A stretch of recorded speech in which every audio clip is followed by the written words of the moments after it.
Thank you. Okay, you can start. Okay, thank you.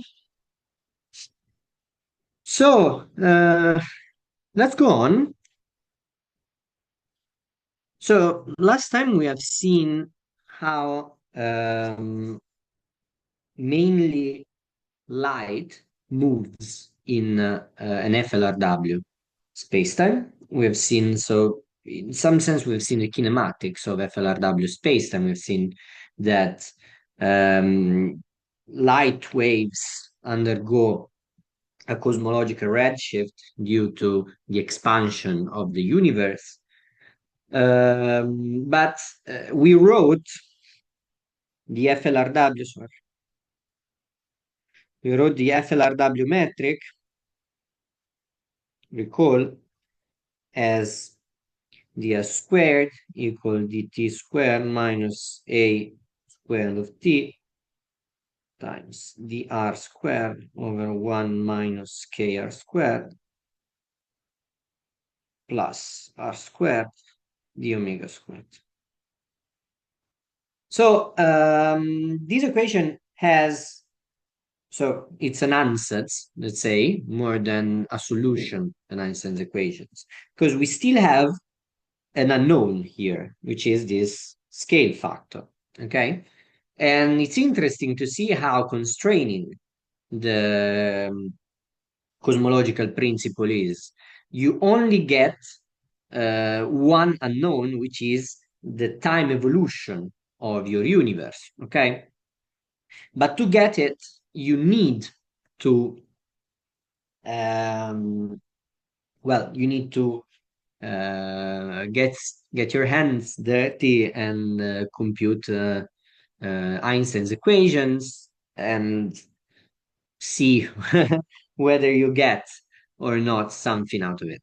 So this is what we're going to do today to find solutions for this A of t and see how, according to these solutions, the universe evolved over time. Okay? So, what's the plan? We have to solve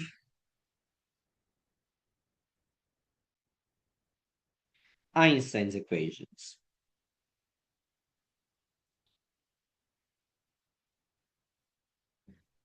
which I remind you is r mu nu minus 1 half r g mu nu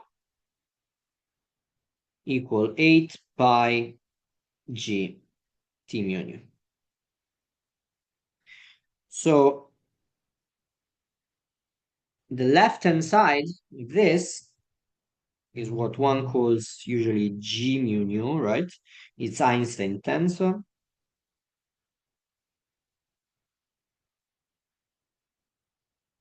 Which tells the space-time how to curve. And the right-hand side is the source,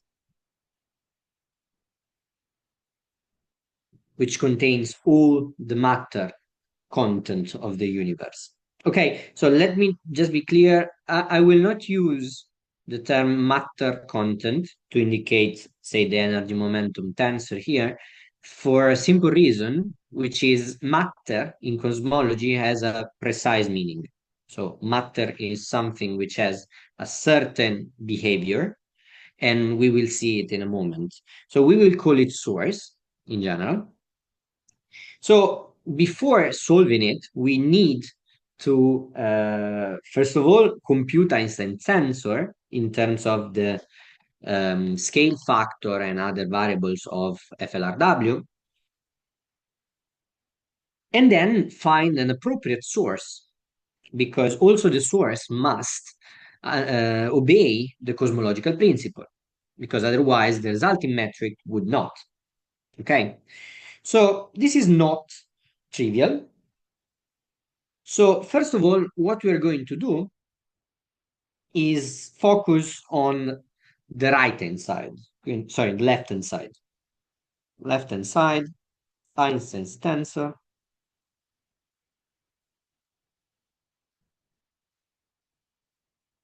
in FLRW.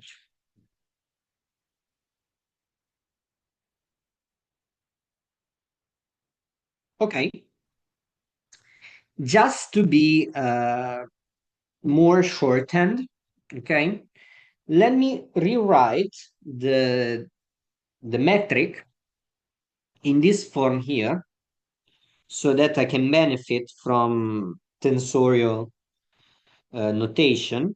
We write it dt squared minus a squared of t gij of x dxi dxj. Okay. So this is the form of our metric. This x is only space-like metric. Now, what we are going to do now is computing at least some of the Christoffel symbols. So to do that, we are going to be guided by some symmetry principle. Okay. And first of all, one thing we can notice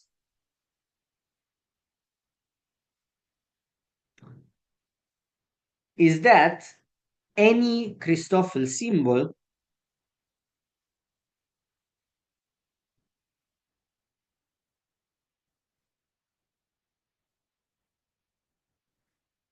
with two or more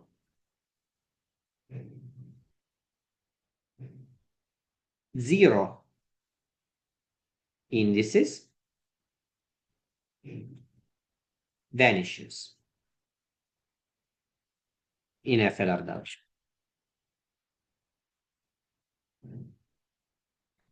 So this is very, very easy to assume, to prove, and I will let you do it. Okay. And sorry, there is a question. I have a question. Assume that the universe is isotropic both in space and time. No, no, this is very important. The universe is not isotropic in time. Like the universe is spatially isotropic. Being being isotropic in time would mean that the universe has no preferred time direction, if you want to be explicit, meaning that it's symmetric in time, meaning that if you reverse time, the universe is looks the same. There are some solutions which actually work this way. One of these is Einstein's static universe, which is not exactly in the form of FLRW. You need something more. You need a cosmological constant to get it. But the universe is not isotropic in time because, as we observed, like we have seen Hubble's law, the universe is expanding. Therefore, there is a preferred time direction, which is the direction of expansion of the universe. So, no. Okay. Are there any possible alternative explanation to this assumption other than the well-known inflationary model proposed by Alan Guth and other cosmologists? So, do you mean that the solution of the problems of the... So, okay, we will get to that, okay? We will get to the problems of hot Big Bang cosmologies. We will get to that. And its solutions in terms of inflation or other things, okay? So let me go on with this so we can see where the problem sits, first of all. But no, let me stress this. It's very important that the universe is not isotropic, neither isotropic or homogeneous, which for one dimension is the same thing in time. Okay? It's not. Simply not homogeneous and isotropic in time. just in space. The constant time slices are homogeneous and isotropic. Okay. So this means that any Christoffel symbol of the form gamma 00 mu or gamma 0 mu 0 is zero, identically. And this prove it, sorry, prove it as an exercise. You will see it's very simple, and it's due to the fact that the metric, the zero component is linked to the to this component here of the metric, which is a constant, and whatever derivative you take of it, it's going to vanish. Okay, very good. So this straightforwards a lot the computation. So the only non-zero symbol, the only non-zero Christoffel's symbols are.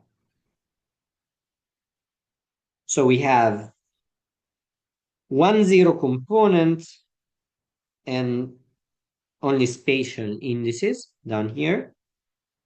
And this is A times A dot Gij of X.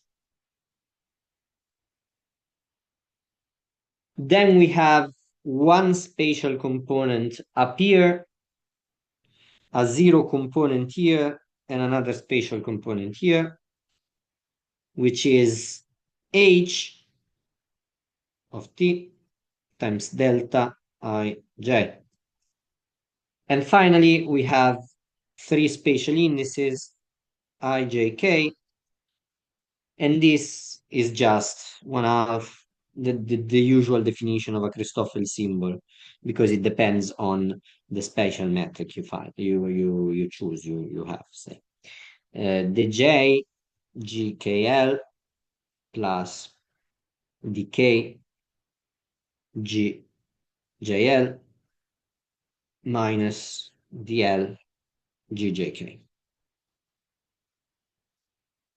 Very good. So these are the Christoffel symbols for the FRW metric. Now we need to compute the Ricci tensor,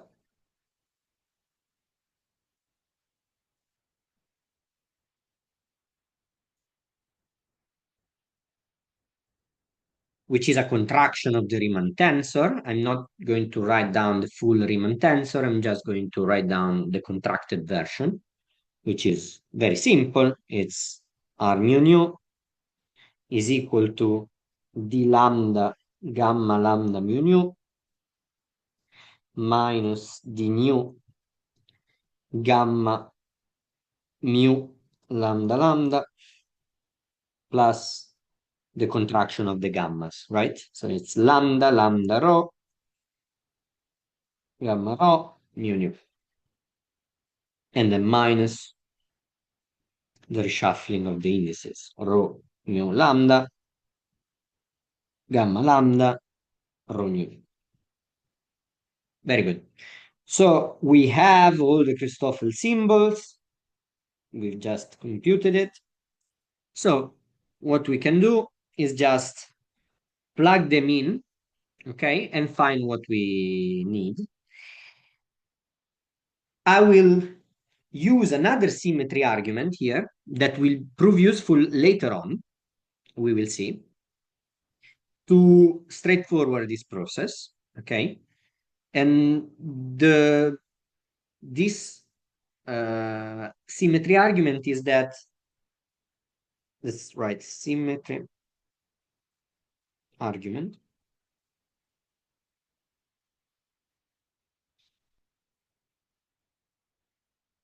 Any three vector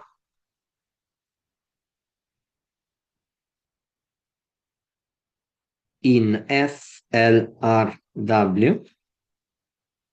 space-time needs to vanish identically. Can you guess why? By any three vector, I mean, for example, something that looks like this. Say you have a vector and you have AI. Something on this form needs to vanish identically in FLRW.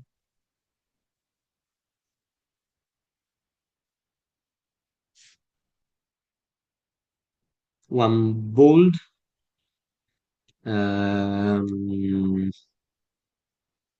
student who wants to guess.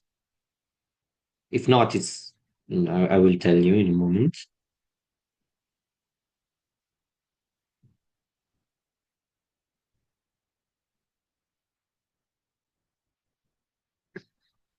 So the reason for this is that if you had any non-zero vector, okay, uh, your theory would not be isotropic.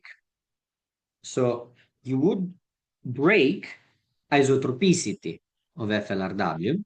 And the reason is that as a non-zero spatial vector gives you a preferred direction in space. And if you have a preferred direction in space and you perform any rotation, which is basically what you can do when you have isotropicity and nothing should change when you do that, then that direction would change under rotations. But this is not okay because at that point you would have a different preferred direction than what you had before. And therefore, isotropicity is broken. Okay. So the idea is any three vector, non-zero three vector, is breaks isotropicity. And one can see easily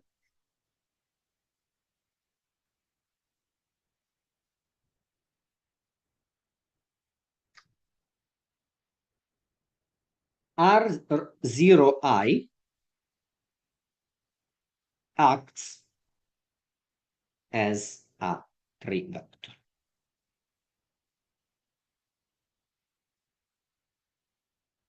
Okay?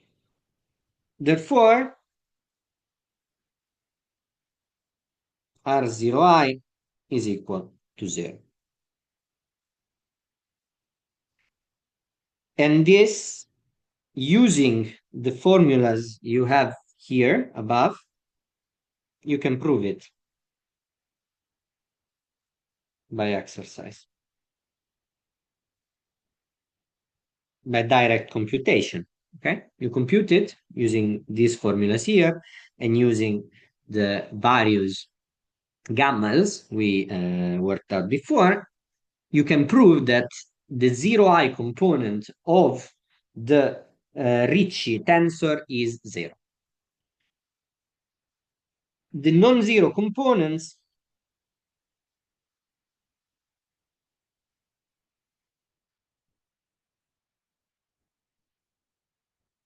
are R00 and Rij. Okay? Are these three vectors scaling vectors? Not really. I mean, any three vector is, a three vector is a vector in three dimensions. So any vector in three dimensions it must vanish identically in FLRW spacetime because otherwise it would kill your isotropicity.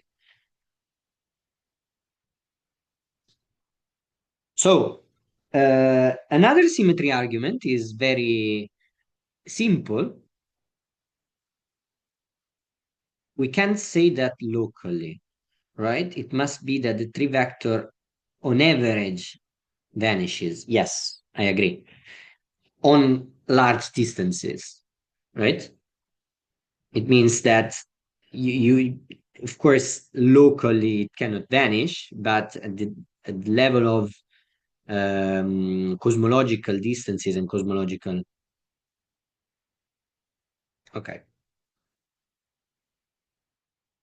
Also, always remember that the cosmological principle only valid at very large distances. So this is true only at very large distances. Imagine you had like a very clear preferred direction in whole of your space, then isotropicity would be explicitly broken. But since you don't see it, so for example, you would see it in the CMB, but you don't. That's it. So the non-zero components are these. The R00 is a space scalar, so it's fine. This one is a space tensor, okay? And a space tensor for isotropicity and homogeneity must be proportional to one of the spatial metrics that we have seen before, okay? And in particular, must be proportional to the metric that we have here about this Gij. Okay, so that's simply we have that R00 is going to be minus 3 A double dot over A. This is super simple. While Rij is a little bit more involved, but it's just minus A double dot over A plus 2 A dot over A squared plus 2k over A squared Gij, where this k is the spatial curvature. Okay. On the other hand, what you have is that the Ricci scalar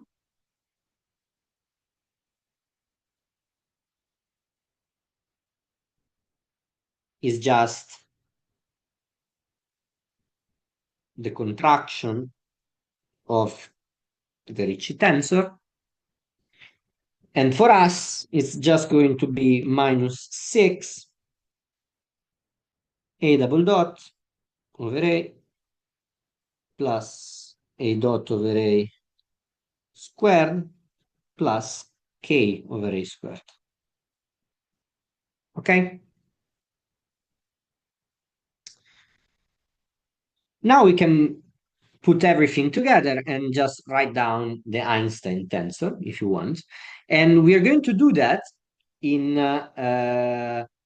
we are going to write G mu nu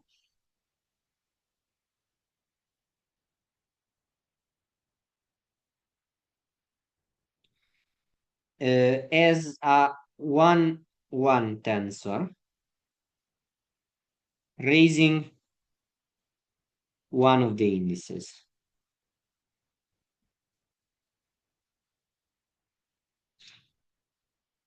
G mu nu,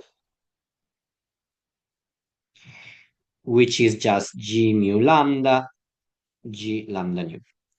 The reason for this is that we will see that when we're going to plug everything in Einstein equation, the simplest possible form of our source is going to have is going to be a 1-1 tensor. Okay.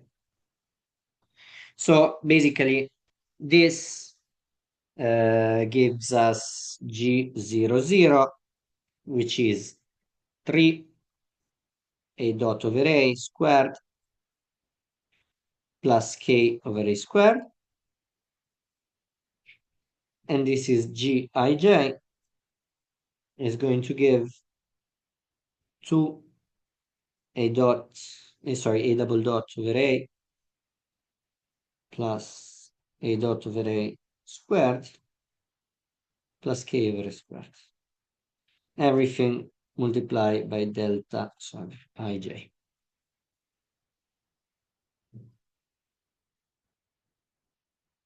Good. So left-hand side, done.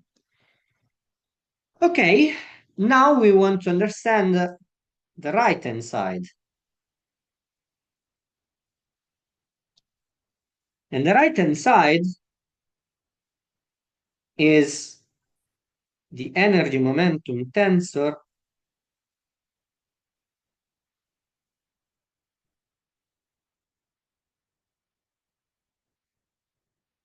of perfect fluids.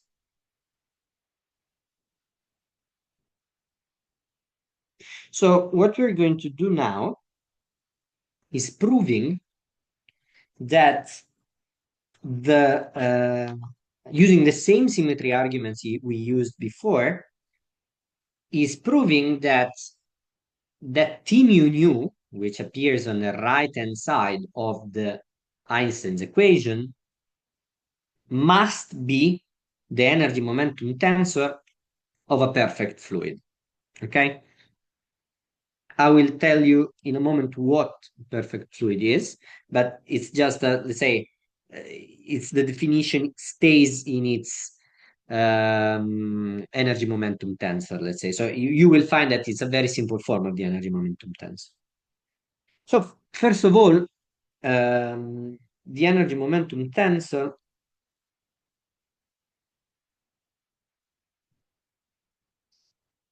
can be split in terms of representations of free space in a scalar, which is T00, to three vectors, which are T0I and T, okay, I0, which are clearly equal,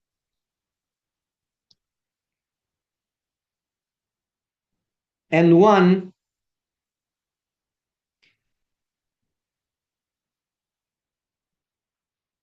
symmetric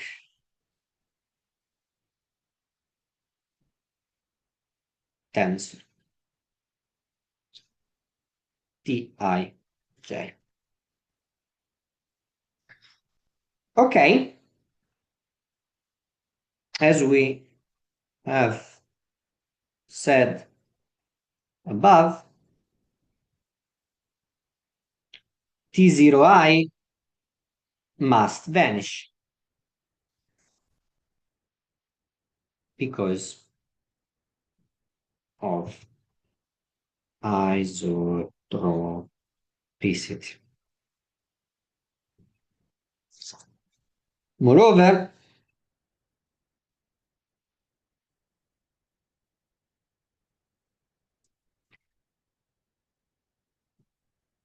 since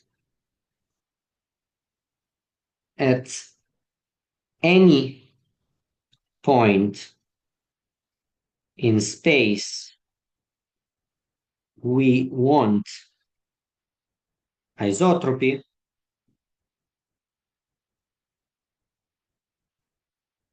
the tensorial part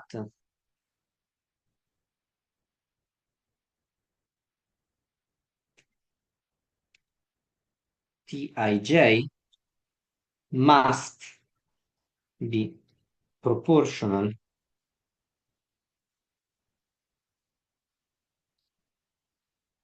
to the 3D metric.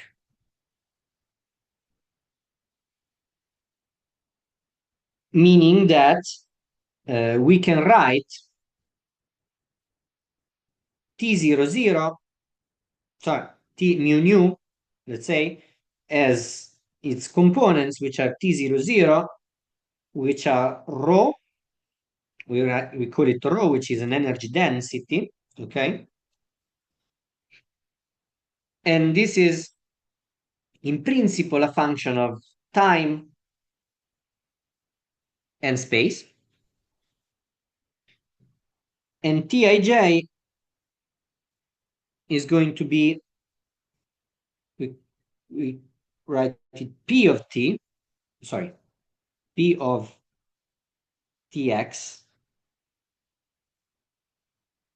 a squared of t gij, okay, of x. Now we want t00 to be a spatial scalar, which means that this must be a spatial scalar, which means that rho is just a function of time. Okay? Moreover,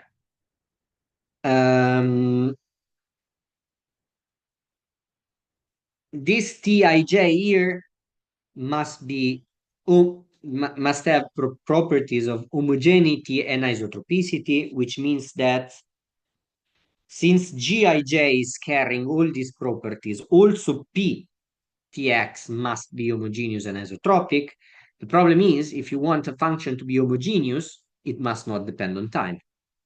Sorry, it must not depend on x. Therefore, this is just, so P is just a function of time as well. Okay? So, the simplest way we can write this is by raising, again, one of the indices, and we can write this as T, so raising one index is T mu nu, which is again G lambda mu T lambda nu. And this is just going to be, so we contract the inverse of the metric with these. Here we get a 1, and here we get just a delta, okay, with this part here. So it's very simple, and it's going to be rho 0, 0, 0, 0 minus p 0, 0, 0, 0 minus p 0, 0, 0, 0 minus p. So here we go. Okay, it's very simple. It's diagonal. So it's diagonal. Rho minus p minus p. Let me write it better.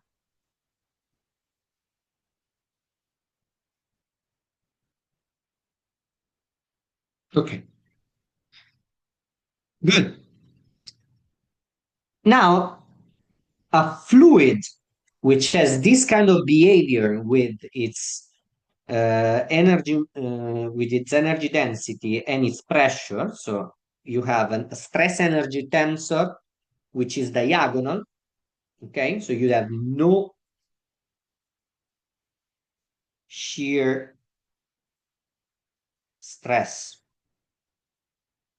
which means Tij equals 0 for all ij, for all I different than j.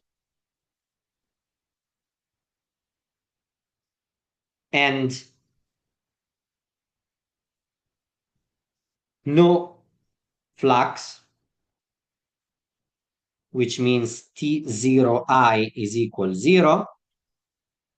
This kind of tensor is called, so this kind of fluid with this type of tensor is called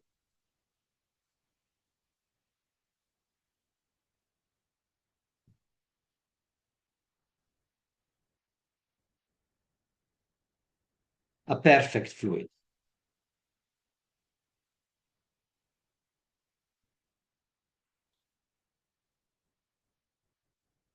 So we proved that the only possible source for which is compatible with the FLRW space-time, and in particular with the the overall cosmological principle, is a perfect fluid. Okay, this is very important. Let me see. I think there is a question. Can we generalize the splitting of the energy momentum tensor for n space? Yes, indeed. You can do it it depends on which kind of representations you want to split it. In this case, we are splitting it in SO3 representations. So you have a scalar with respect to rotations, a vectors with respect to rotations, and then a tensor with respect to rotations, okay, of the three space. If you want to split it with SON, you can generalize it. I think you can easily find it in any group theory book or something like that. I'm not going to do it here because it can get a little bit messy for IN, but yes, you can do it. Okay, it just depends on how your higher group splits into representation of subgroups. Okay, so some like you can have like non-fundamental representations, and in particular a tensor is not a fundamental representation. You split it into three fundamental representations, which are vectors, scalars, and then you have symmetric tensor. In particular, you have symmetric traceless tensor. That's the way you do it. Okay, so this is let me stress that this is how the energy momentum tensor of a perfect fluid appears to so let me write it down. This form of T mu nu is how the energy momentum tensor appears to an observer, which is who is, we say,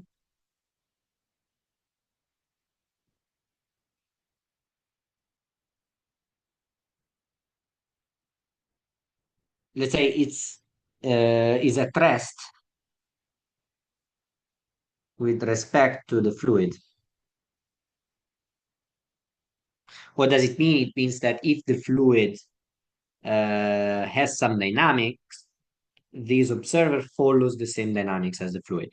Okay, it moves on a geodesic, which is the same geodesic that the fluid moves along. Okay, a generic observer moving with for velocity u mu with respect to the fluid will see an energy momentum tensor of the form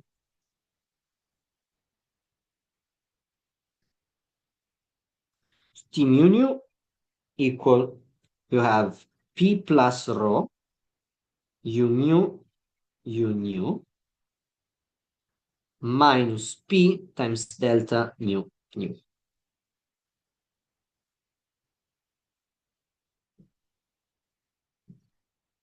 Okay, so this is just out of curiosity. We will just use this form of the energy momentum tensor.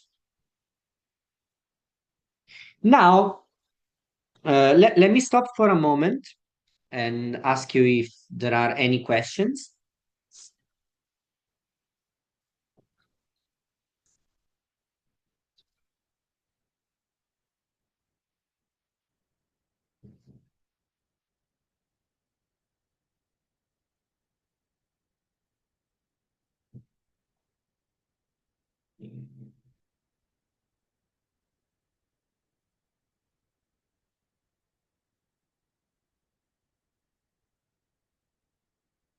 Why should P and rho be only a function of time? Because of homogeneity of the spacetime.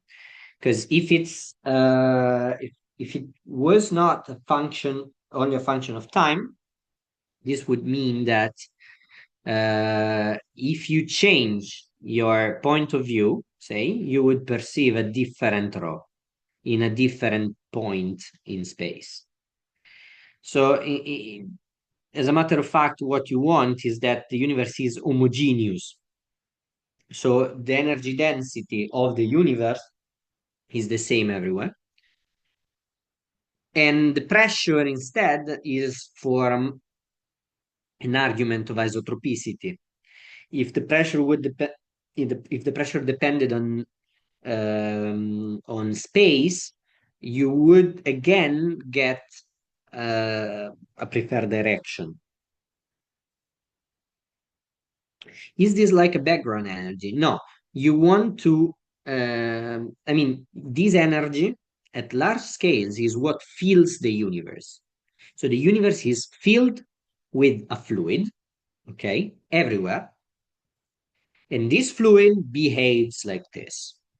It has an energy density and a pressure, and its shear pressure and net flux is zero in any direction. Okay, this is to be compatible with the cosmological principle. Now, you may argue that the cosmological principle would lead us to a universe that looks nothing like ours. This is more or less true. I mean, you would get a very, very homogeneous universe, okay? Something which is quote unquote boring, okay? But we see structure in our universe. We see galaxies, we see large scale structures, we see these kind of voids, we see many things. Well, then you have to take this as a background, okay, and perturb it. When you perturb it, you move away from homogeneity and isotropy, and what you get is exactly what you want, structure formation. Okay, you see, for example, the fluctuations in the CMB. You see the large scale structure formations of galaxies, cluster of galaxies, and these kind of things. So it's very interesting to study cosmological perturbations theory. Sadly, we will not be able to get that far because you need to have a good knowledge of inflation and a lot of other things to get that far. We're assuming that matter is distributed homogeneously across the universe. What is the experimental verification of such assumption? It's what I showed you yesterday. Sorry, yesterday, 3 days ago. You have the CMB, for example, and the CMB is very homogeneous and isotropic. Okay, it's incredibly, it's even too homogeneous and isotropic. We will see if we manage today or next time. It's super isotropic and homogeneous. And also you have, for example, large scale structures. If you do a survey of large scale structures at large distances, for example, hundreds to thousands of megaparsecs, what you get is that the matter is at that scales is distributed homogeneously in the universe, save for some fluctuations, which are again predicted by the theory upon doing cosmological fluctuation theory. Shall we go on? Good. Now, my now we know, for example, and this is something that you asked me a lot last time. Energy in our assumption, right, is conserved. In everyday life, we see that energy is conserved. However, in cosmology, since FLRW universe depends explicitly on time, energy is not conserved. However, what stays true is the covariant version of continuity equation.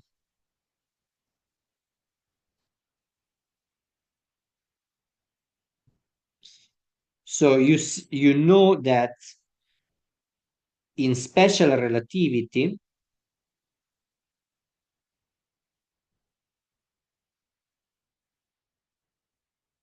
so in special relativity, what you get is that you have a conservation of energy law, which is this one, right? These are four conserved currents. You have, depending on so this gives us four equations. How do you write it down in general relativity? Well, in GR, you have the principle of general covariance, which tells you just translate this into a covariant derivative and you're good to go. And indeed, this is the case, okay? So you have a covariant version of the continuity equation. Now, here you have the covariant derivative of a tensor, and you may know that the covariant derivative of a tensor takes this form. Actually, let's write it like this because we have the same thing, right? It's the same. You just contract it with a metric, but it's zero because the metric is covariantly conserved. What is delta T mu nu? This is d mu T mu nu, so classical term plus gamma mu lambda T lambda nu minus gamma lambda mu nu T mu lambda. And this we set it equal to 0. Okay? Very good. Now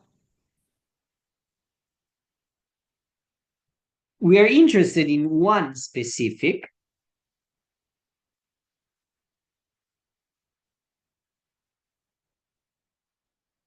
Since matter is homogeneous across the universe, then what happened at the beginning that we don't observe any antimatter? Okay, that problem there, it's called baryon asymmetry. Okay, and it's exactly a problem of late, not actually late time cosmology, but it's a problem of when you go about, so how you go about at producing matter. You will see that what we're assuming here is that you have matter around and you describe it this way. So cosmology is a description. Okay, it's not something that gives you answers in terms of this kind. When you mix it with quantum field theory, as we will do in the last lecture a little bit, what you get is um, astroparticle physics and quantum cosmology. And in that case, what you get is exactly a mechanism for producing these sources. Okay. Now, the idea is that you will see at some point we need to resolve some problems of what happened at the beginning. Okay, exactly as you asked. And we will see that we will encounter these problems. We will see that these are problems indeed. But then at some point, we will find a very nice solution which doesn't involve quantum gravity, full-fledged quantum gravity. You need just an extension of your GR, plane GR. You just put in a specific source. But then when you see, and this is cosmological inflation, and when you have cosmological inflation, you will see that you get a universe which is not only very homogeneous, very isotropic, very flat, but it's also very, very empty. Because during inflation, any structure that is around is just swept away. Okay, and it's stretched out of the horizon, and you have everything is flat and quiet, we can say. Then at some point you have something, a phenomenon, which we will not at all touch upon, but it's a very, very interesting and beautiful part of physics, which is called reheating.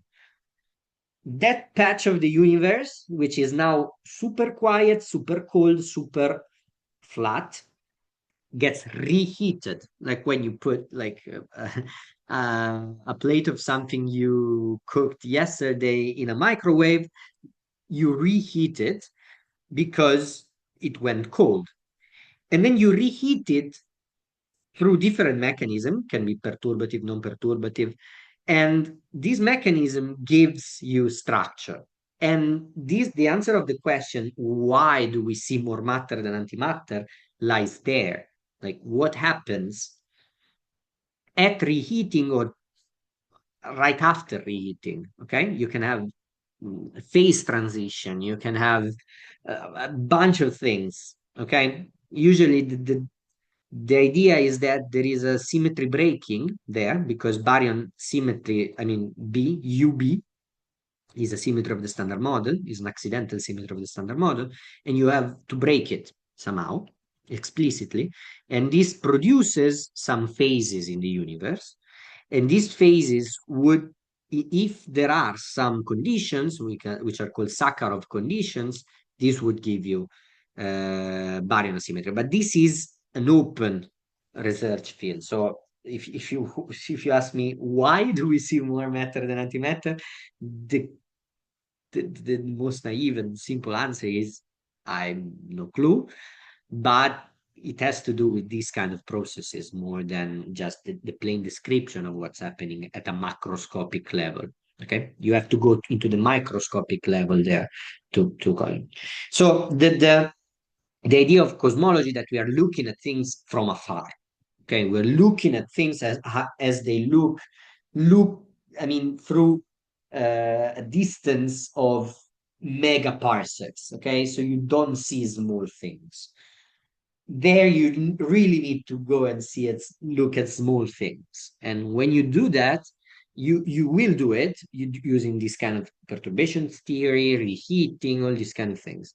Once you put in quantum field theory, and everything starts getting more complicated, but even more beautiful. Sorry to this digression was a bit too much, but I like this kind of thing, so I get carried away. So let's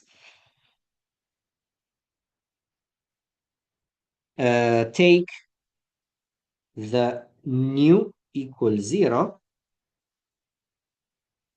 1, okay? So the nu equals, so you see these are four equations, okay? One for each value of nu. What we're interested in is the nu equals 0 equation. The nu equals 0 equation has the following form. Okay, I'm not going to derive it in its full glory. I will just write it down. It's just d rho dt plus gamma mu 0 rho minus gamma mu lambda 0 t mu lambda. This is equal 0. Okay, this is the equation. You just plug in 0 and substitute in the 0 component of the field. Now we know that T mu nu is diagonal. Okay, and this last term, okay, if any of these two was 0, also the other one would be 0. Okay, this is diagonal. But any Christoffel symbol with 2 0 indices would be 0. Therefore, the only one that is okay is when mu equal lambda down here equal I, especially in this index, so in this term here. Here we just have the sum of all the non-zero Christoffel symbols, which is I, 0, because if any of these two are 0, this one is again 0. So when you do all these considerations, what you get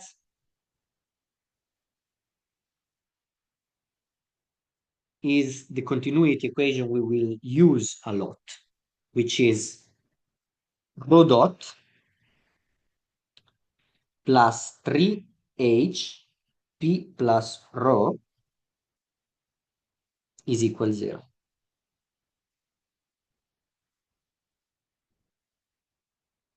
This is the continuity equation of FLRW.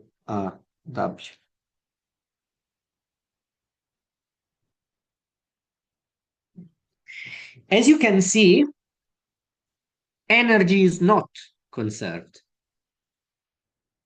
It's easy to see, right? Because rho dot is not 0.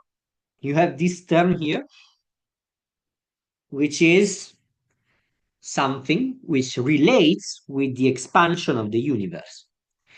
Indeed, the expansion of the universe is some sort of friction, gives you a dissipative term in your equations. And indeed, whatever happens in the universe has this dissipative force due to the expansion, which makes it lose energy. Just imagine a photon, right? If a photon has a redshifted wavelength, okay, so its wavelength gets longer since the energy is proportional to the inverse of the wavelength.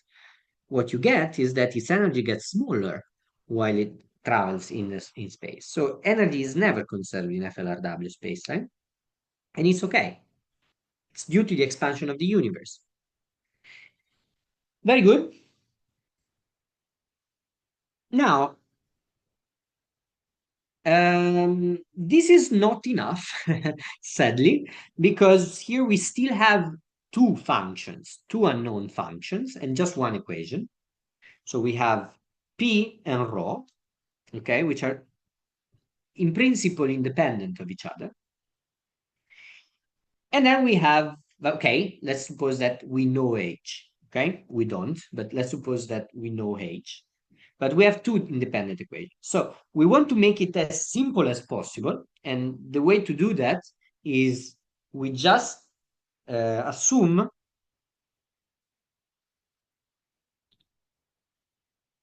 a barotropic fluid. What does it mean, barotropic fluid? It means that P is a function of rho and nothing else. Okay? There are no other thermodynamical variables that enter in the definition of P apart from rho. Okay, it's still not enough because if P is just a generic function of rho, it can be very, very complicated solving the continuity equation. So, which we suppose is linear.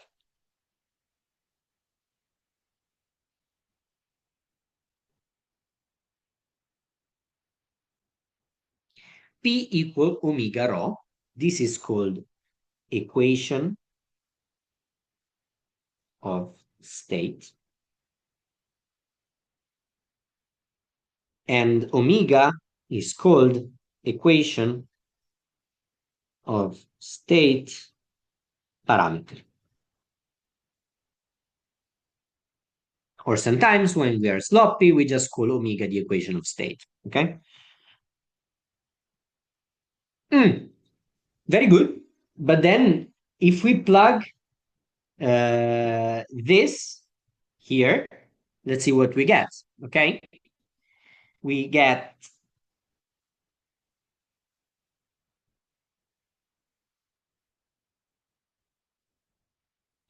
rho dot plus 3h. Here, what do we have? We have omega plus 1 rho equals 0. Okay. Then we can split the variables. Okay. And what we get is rho dot over rho is equal minus 3 omega plus 1 a dot over a. Remember that this is a dot over a. which means that we can integrate rho in terms of A, which means that for perfect fluid, perfect barotropic fluid, rho goes as, so I will tell you what the squiggle means. It's just, okay, just write it as, okay, it's rho initial, okay, times A to the minus 3 omega plus 1.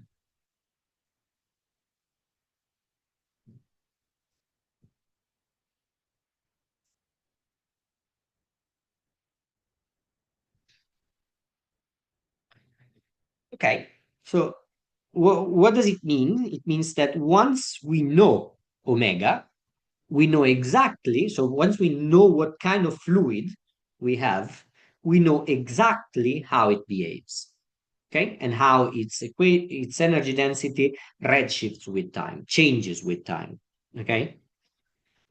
So let's give some examples, okay? What are these phantomatic fluids which are around in our universe? How does rho evolve in space? It doesn't.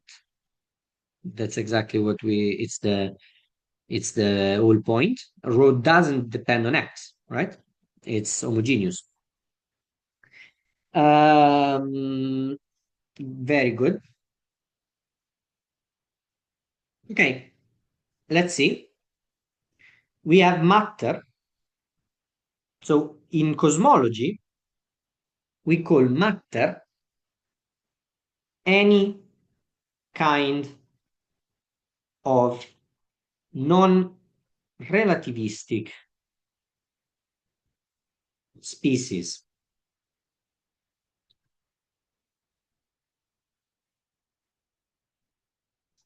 which exhibits dust-like behavior. What does it mean, dust-like behavior? Well, it's very simple. Something which acts as dust,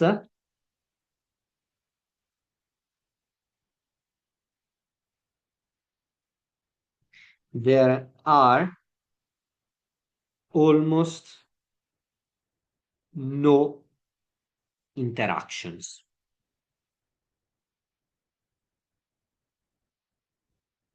among particles.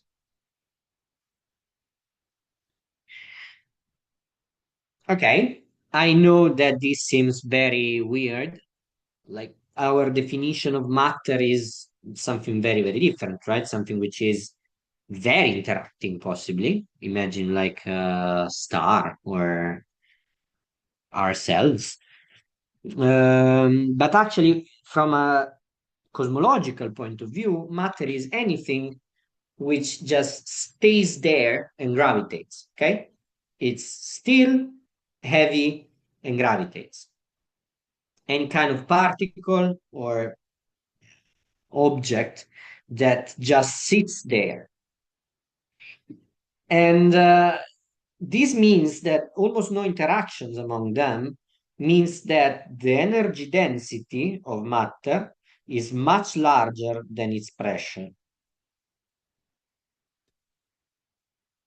which means that its equation of state, which is, remember, P over rho, is basically zero.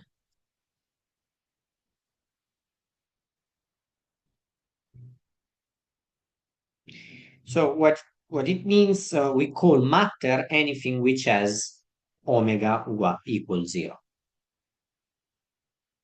Very simple. Now, we plug this omega equals zero here, and what we see is that the matter um, energy density goes as a to the minus 3. We say that it redshifts as a to the minus 3. The reason is that basically it acts as some sort of redshift, this behavior with the scale factor. So it redshifts as a to the minus 3. And this makes a lot of sense because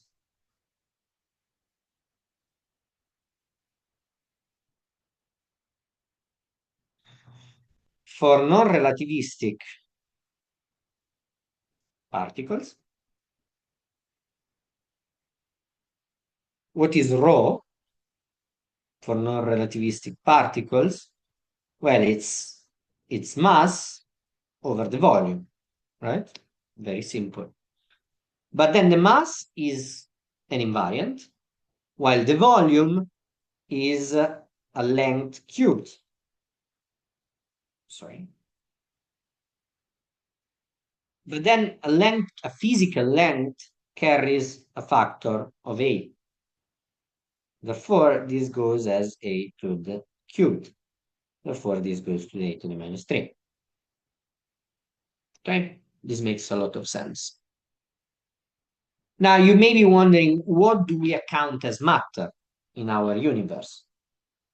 Well, a lot of things. And in cosmology, we arbitrarily divide matter in two families.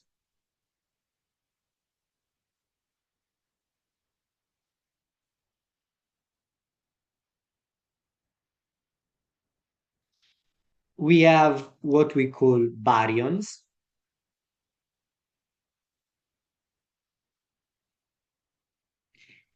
and baryons in cosmology are any kind of regular, non relativistic matter.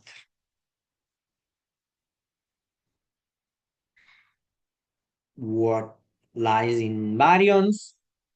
Any kind of, for example, protons, neutrons, and bound states,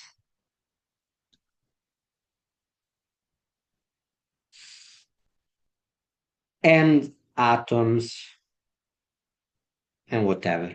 So everything is baryons. Anything that interacts with light is a baryon. Now you may wonder, well, we're not just made out of protons and neutrons, we have electrons to make us neutral. That's very true. However, what happens is that what really matters in cosmology is how heavy a particle is. And the electrons, with respect to protons and neutrons, are very, very light.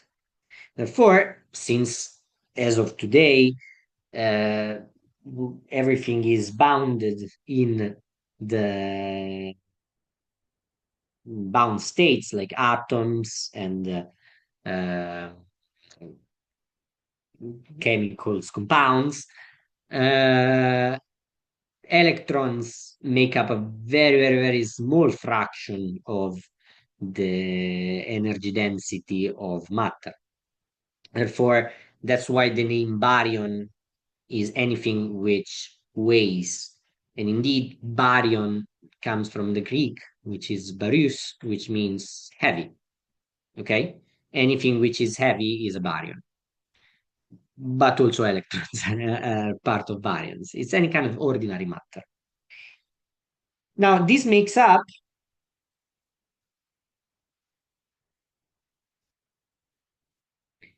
around 15 to 20% of all matter in the universe. What else is out there? Well, we have dark matter.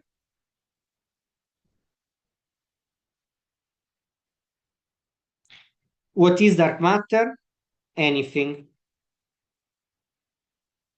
let's say any form of matter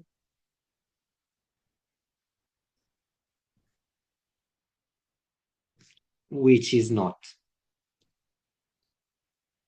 baryons. We have no idea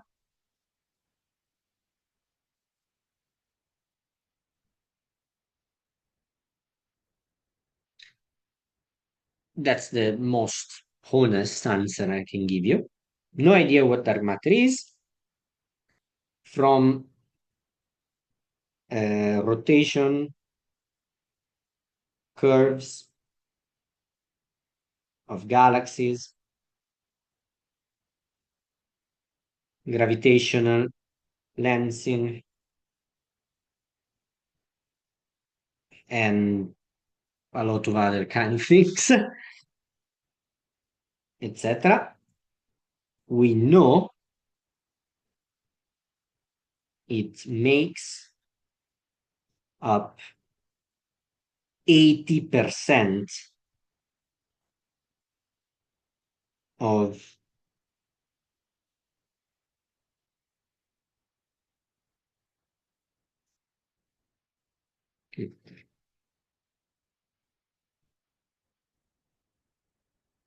Are neutrinos dark matter? No, neutrinos are radiation in cosmology.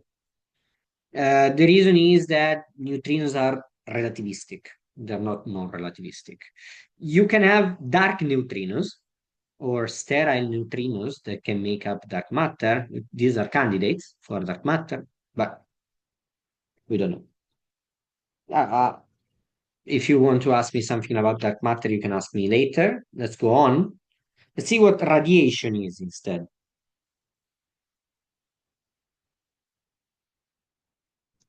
So radiation in cosmology is any relativistic species. We know from statistical mechanics that in radiation, but the energy density goes as 1/3, sorry, the pressure, I'm sorry, the pressure goes as 1/3 of the energy density, which means that omega radiation is 1/3.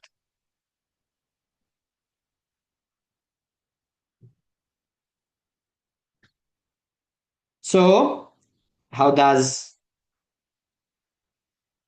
rho radiation redshifts as a to the minus? So we have 3 times 1/3 plus 1, so it's 4.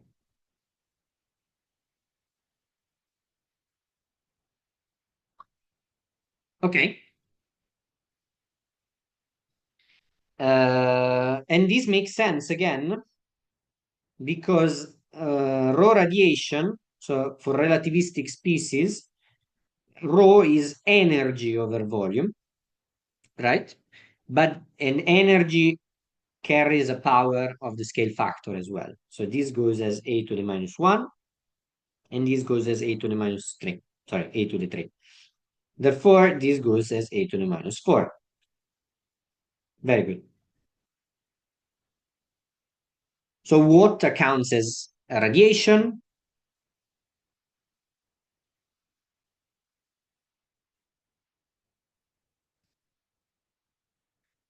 Everything, okay? Like photons, neutrinos, etc. Any form of relativistic particle. Okay, then we have another kind of very interesting fluid that I will point out and then forget about it, which is dark energy.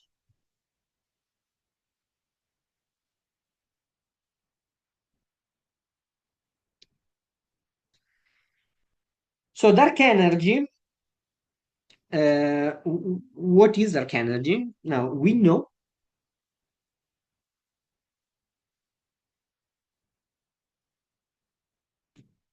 since the 90s that the universe, the expansion of the universe is speeding up. The universe is accelerating.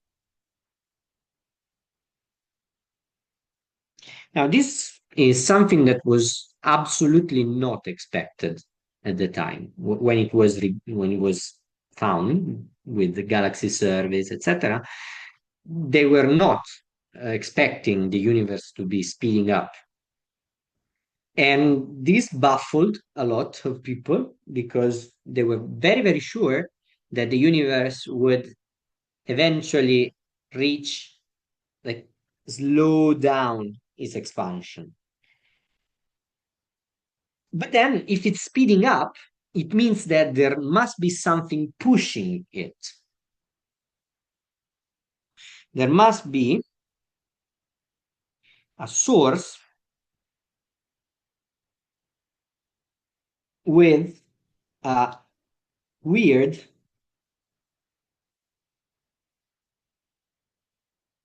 equation of state, which today we know it's approximately P dark energy is more or less minus rho dark energy. This is something very weird. There is no fluid that we know has this kind of behavior in general. Okay.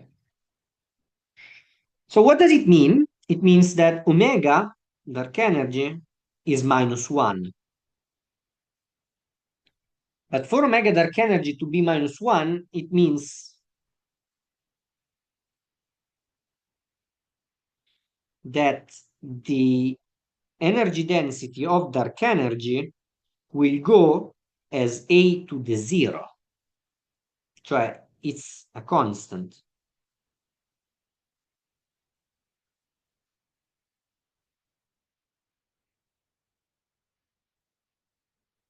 Well, this is weird. I mean, it means that somehow all energy densities redshift apart that of cosmological constant, okay? A part of something of dark energy. Um, but then what can that be? So this takes the name of cosmological constant.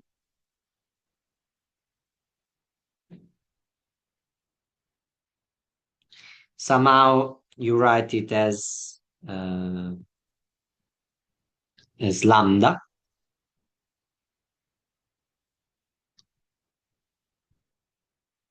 Okay.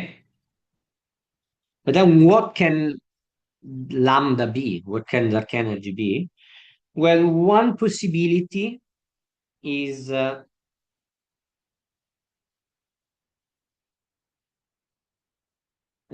the vacuum energy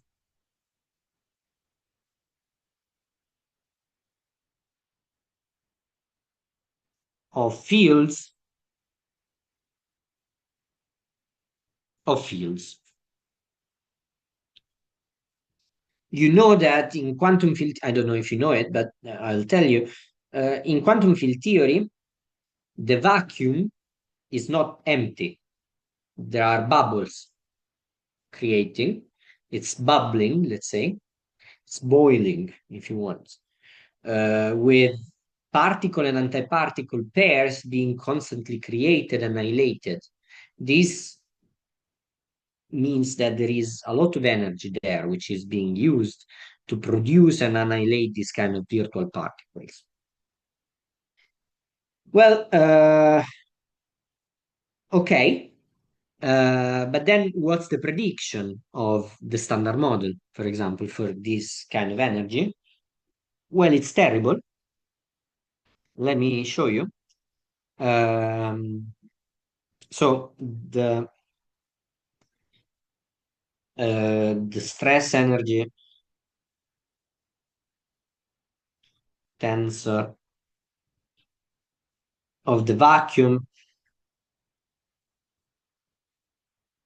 is something like T vacuum mu nu is rho vacuum, which is a constant, remember, times d mu nu.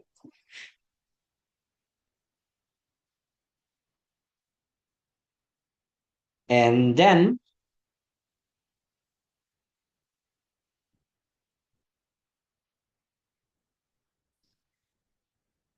okay, Then you sit down, compute the prediction for the standard model, and what you find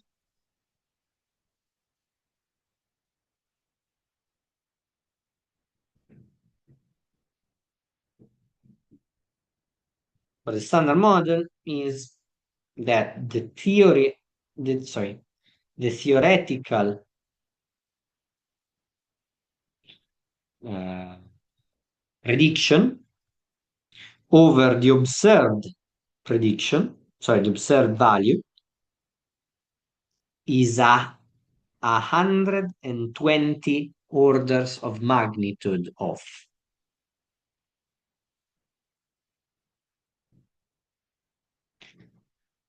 This is the worst prediction in the history of physics.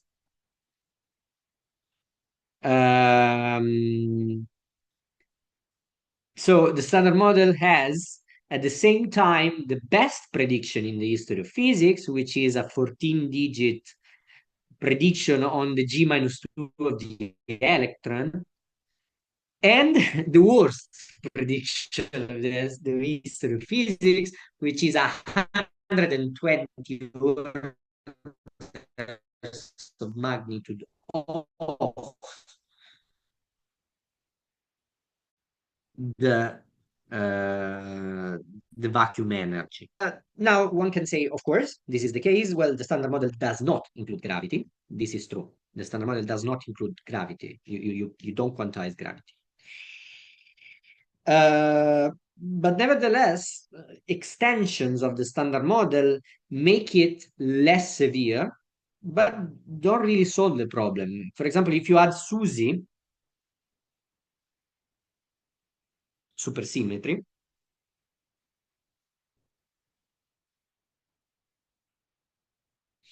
you have rho SUSY over rho observed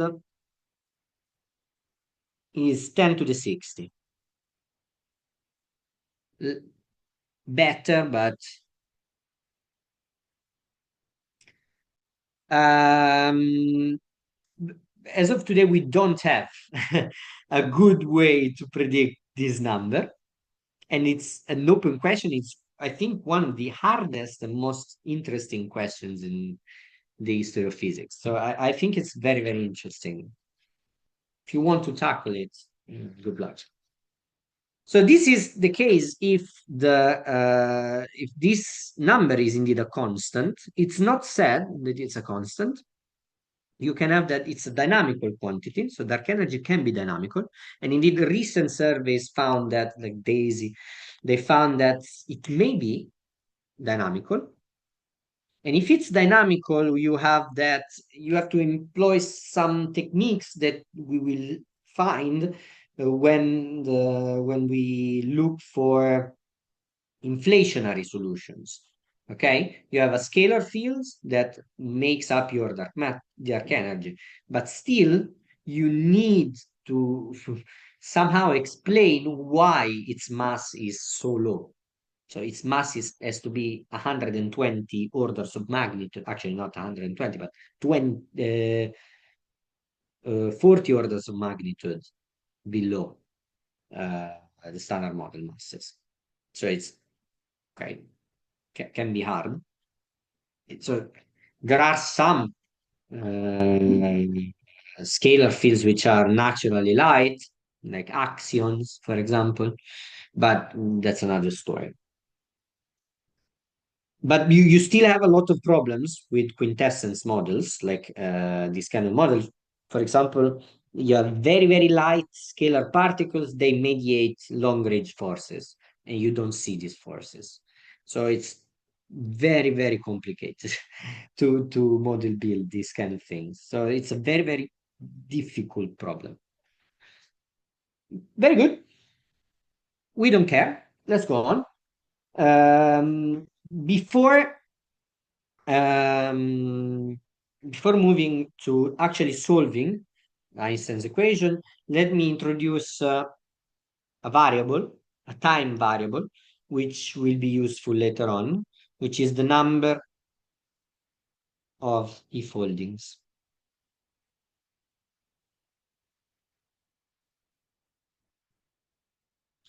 I'm doing this just to have a clean way to write things.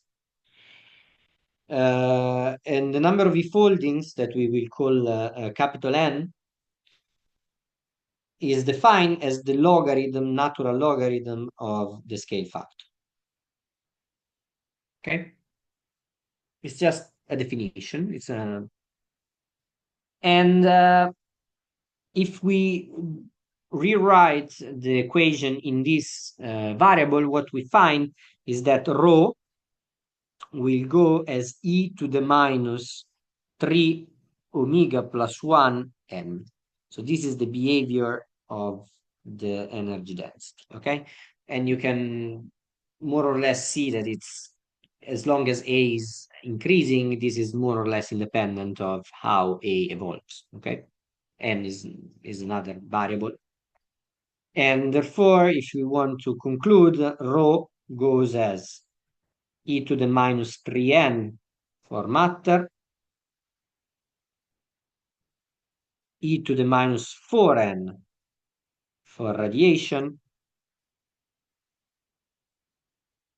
and a constant for dark energy. Okay? Before I move to solving Einstein's equation in Friedman Lemaitre Robertson Walker metric, do you have any questions?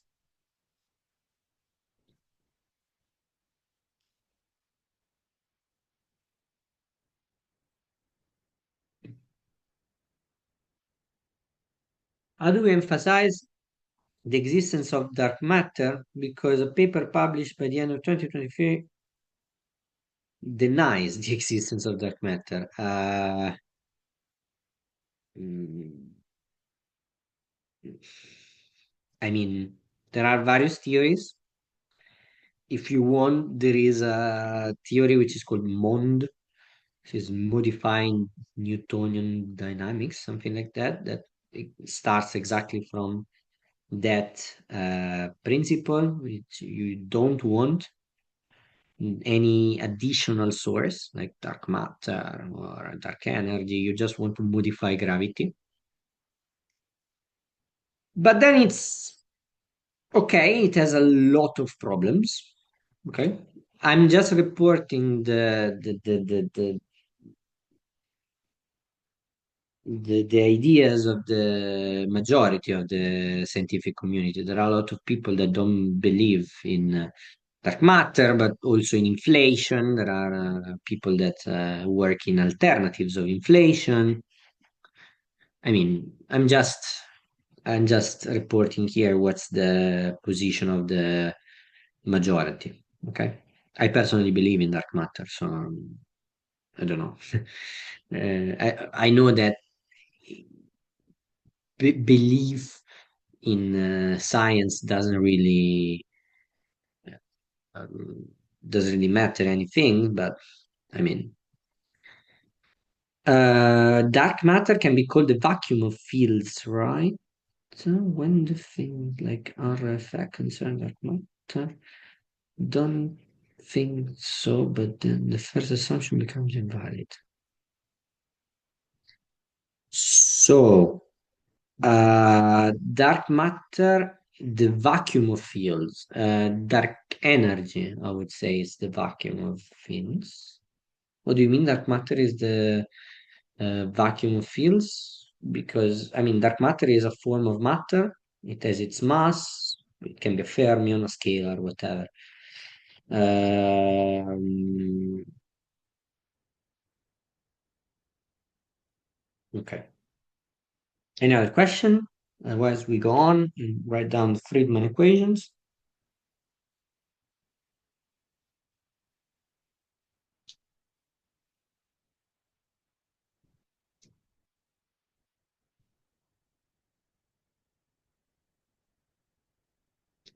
Okay. So Friedman equations are Einstein's equation for FLRW. So putting together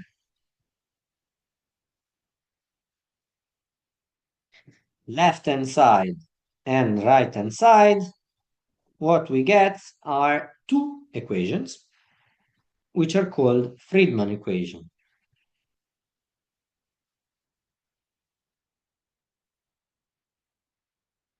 So these are Einstein's equations, of course, but we call it Friedman equation because we're doing it in this particular scenario, let's say. It's A dot over A squared equal 8 pi G over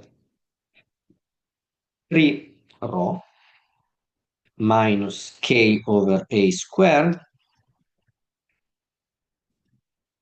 A double dot over A equal minus 4 pi G over 3 rho plus 3P. These are Friedman equations, and this is what we want to solve. Now, let me be very, very clear. These are two equations for one variable. This looks wrong. The idea is that the second equation gives us somehow a, a consistency condition on the choice of initial conditions. This is how you have to read it. Okay? Because otherwise, and you can basically reuse the continuity equation to eliminate one of these two. But anyway, these are Friedman equations. We don't really care. Okay. Let me rewrite it in a different way, and then we use this way here to solve it. First of all, you recall that H is A dot over A, okay, the Hubble parameter.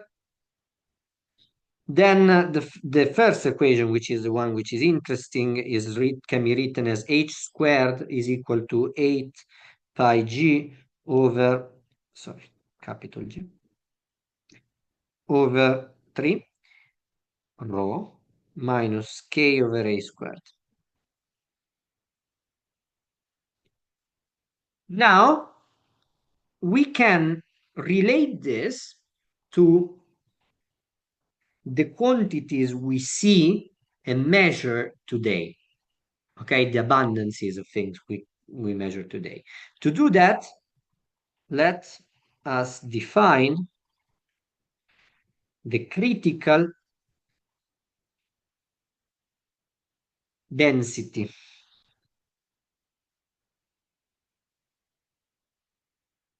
So what does it mean, critical density?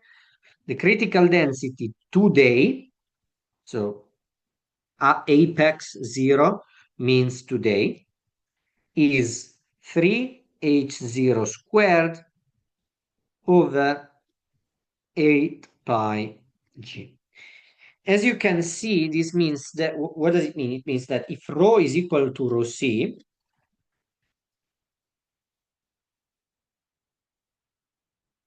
if rho equal rho c, okay, or it's equal to rho 0, so today is equal to rho c today, then k is equal to 0. Makes sense, right? Because otherwise you have that, if this is rho c, then you have that this is equal to h squared, and then you have k over a squared is equal to 0, so k is equal to 0.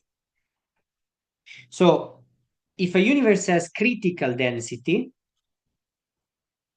it's flat, it's spatially flat. This is a way to measure the curvature of the universe, if you want. Very good. Then let's define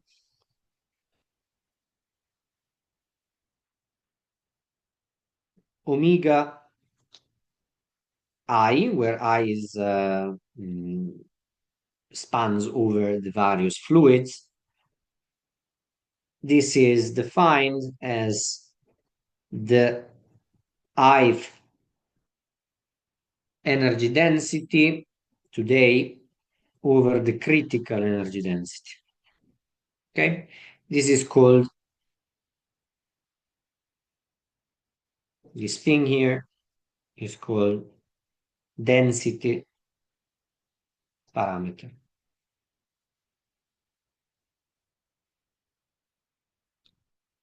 Today.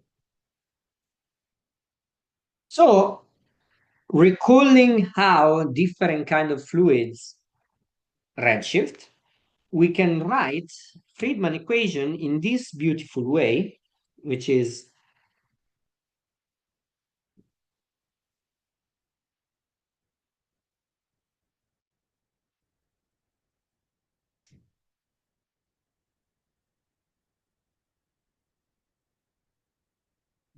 h square equal h0 square times omega radiation today times a 0 over a to the fourth plus the matter contribution, which redshift as a to the minus 3, plus the curvature contribution, which, as you can see here, goes as a to the minus 2.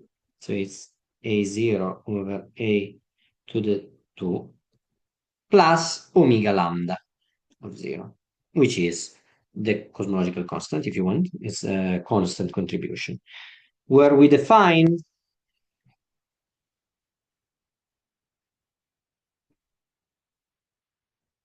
omega k of 0 as the contribution of the curvature to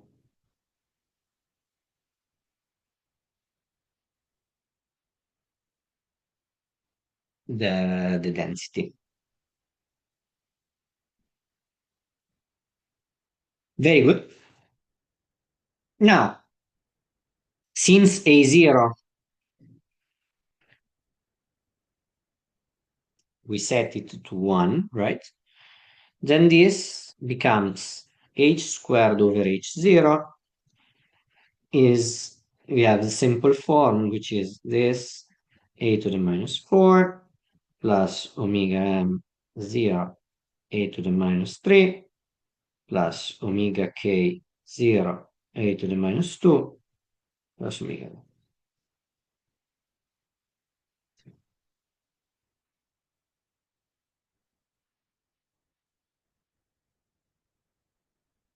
Okay, so this is a very simple way to see and solve for the equation. We will not, because it's impossible to solve it in the analytically in its most general form, which is this one. We will use, we will have a very simple solution, which is the solution for a single component universe. Okay, but let me use this to just give you an idea of what these density parameters are today.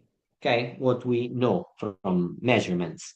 So we know that the radiation abundance, so the energy density, which is in radiation today, is 9 times 10 to the minus 5.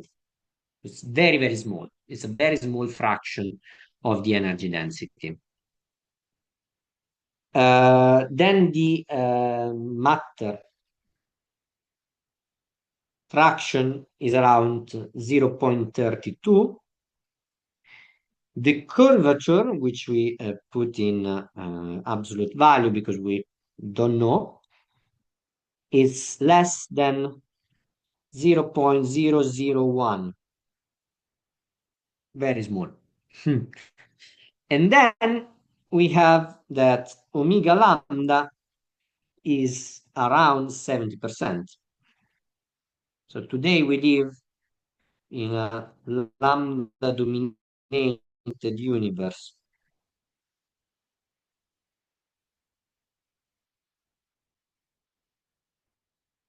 However, as we can see, the matter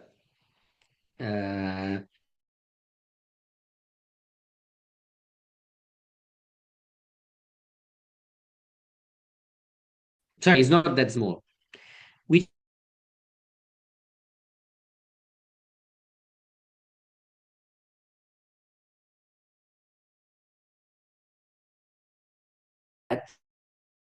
uh,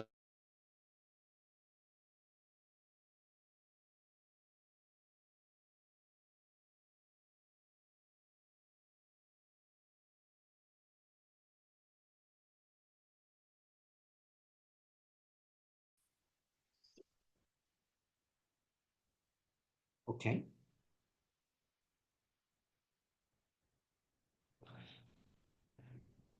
So single component universe. Suppose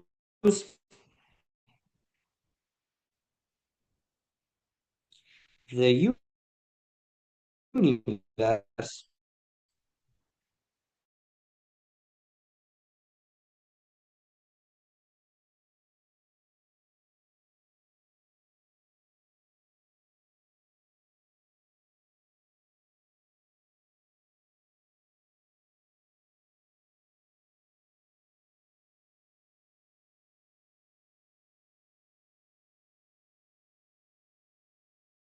k equals 0.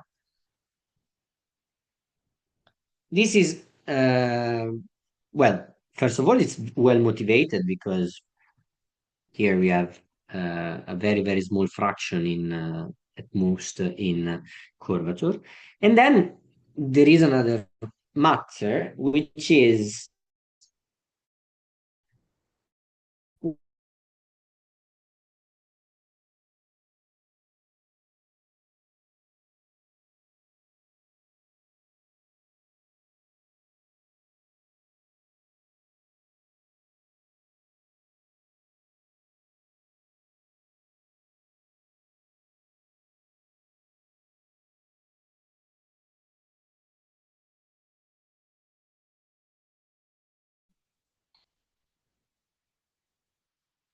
I'm not sure what's happening, but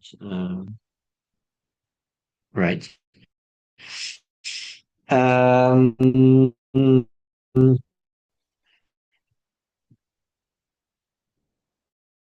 so if this is the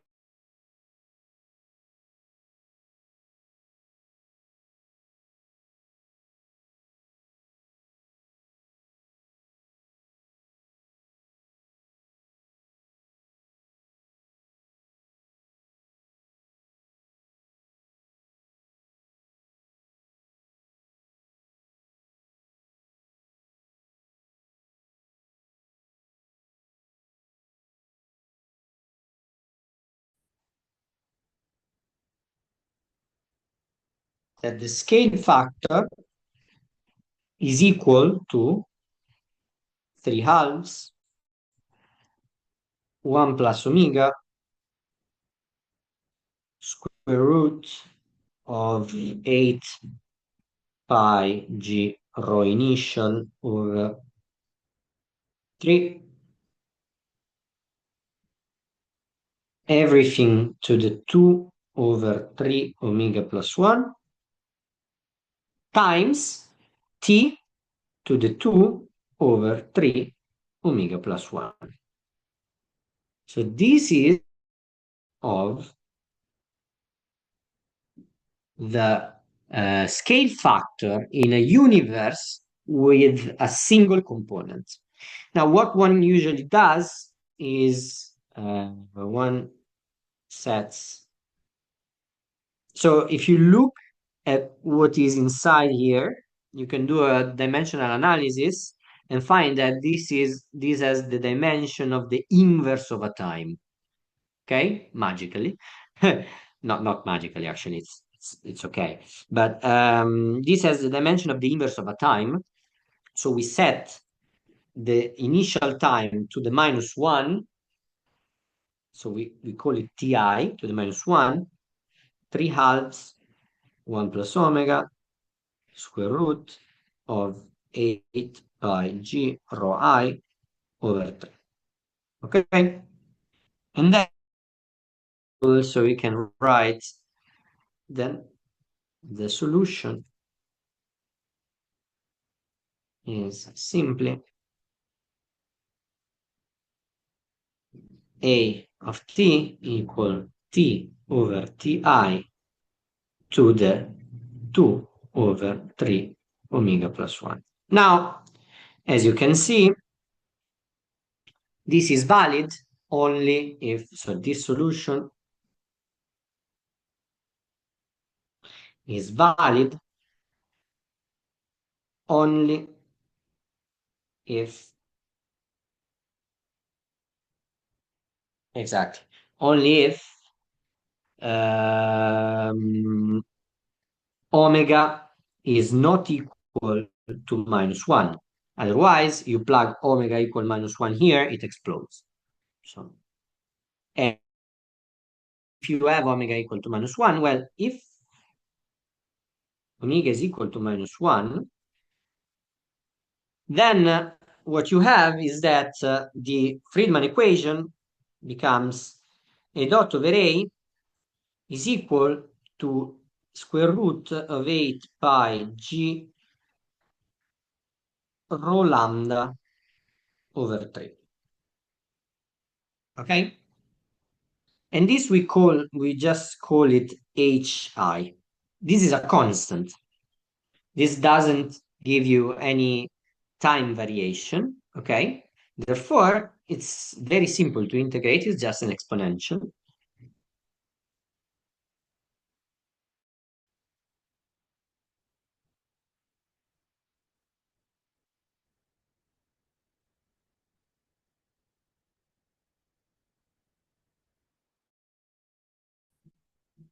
So the scale factor increases exponentially with time.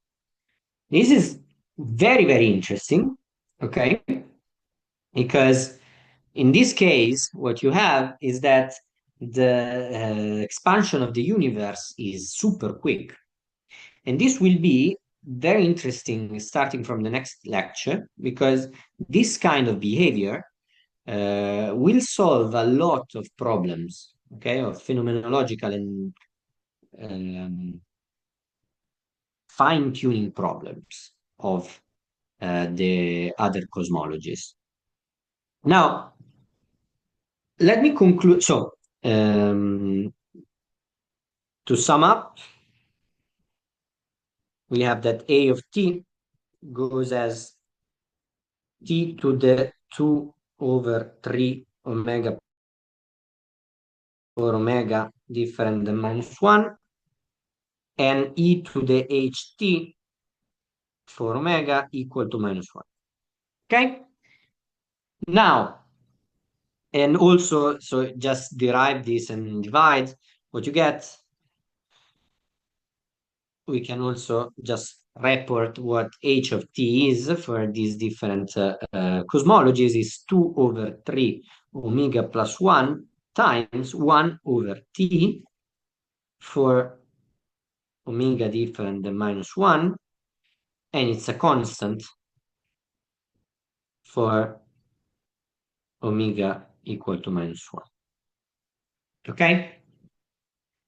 Now, in the last 5 minutes, even less, I think, I will just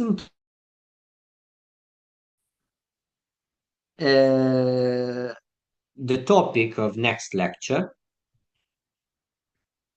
and let me write it down.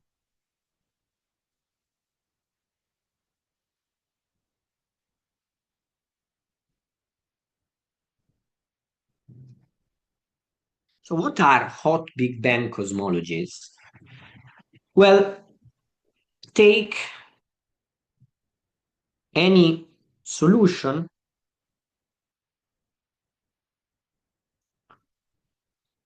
of Friedman with normal sources,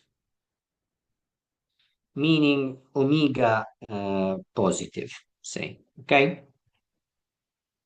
What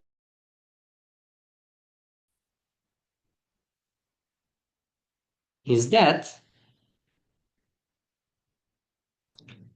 Any resulting metric is singular at t equals 0 because, simple to check, a of 0 is equal 0.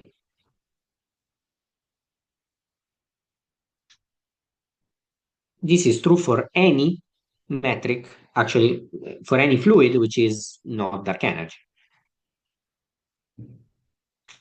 Well, this looks ring. Uh, what kind of singularity is this? So, is this a true singularity? Does it depend on the choice of the variable? Actually, it looks like it's a true singularity.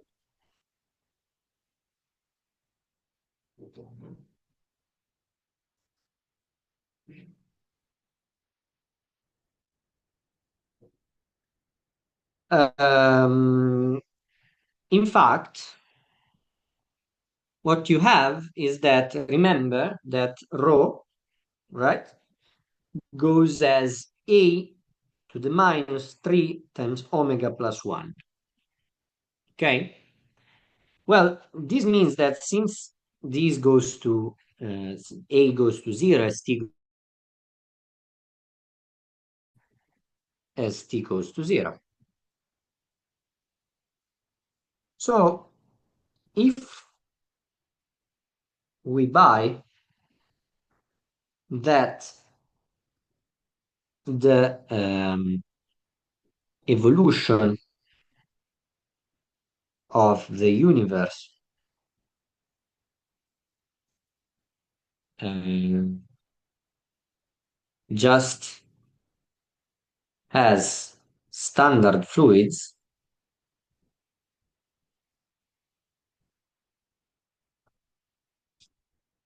we have a problem.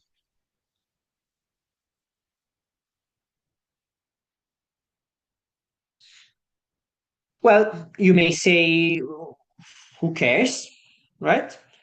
Also, black holes have singularities, which are physical singularities, where the energy density explodes, goes to infinity, close to r equals 0 in a Schwarzschild spacetime, for example. Well, this is true, okay? And indeed, this is what gave the name to these uh, cosmologies. We call these hot Big Bang cosmologies.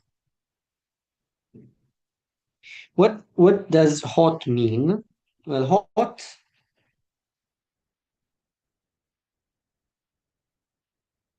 because A goes as 1 over T. This is easy to prove. The temperature of the universe goes as 1 over A. So basically, when you then there must have been an initial time when the universe was collapsed to a small, dense, and very hot point.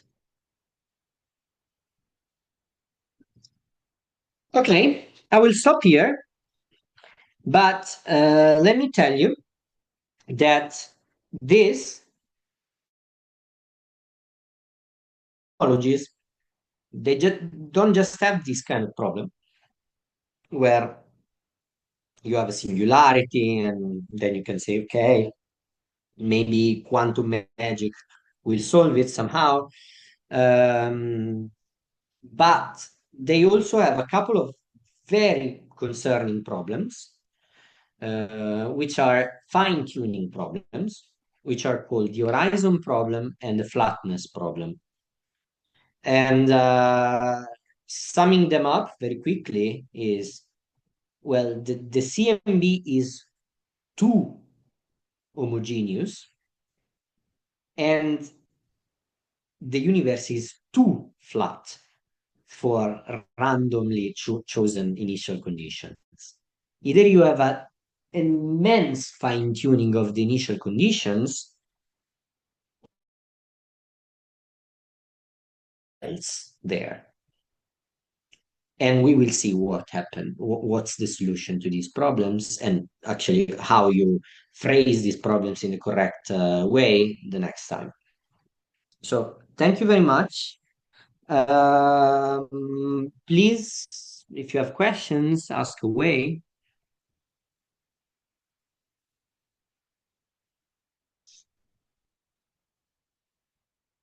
Should I stop the recording now? Mm-hmm. Okay.